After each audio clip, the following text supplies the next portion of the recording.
قال رسول الله صلى الله عليه وسلم من قرأ قل هو الله أحد 10 مرات بنى الله له قصرا في الجنة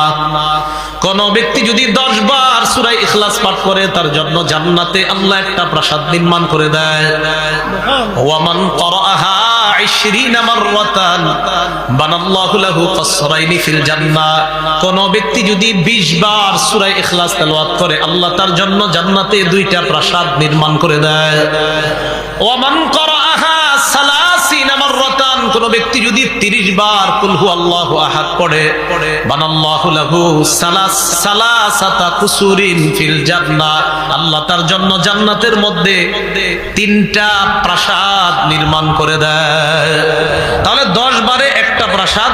20 বারে 2টা প্রাসাদ, আর 30 বার যদি কেউ পড়ে তার জন্য আল্লাহ জান্নাতে 3টি প্রাসাদ নির্মাণ করে দেন।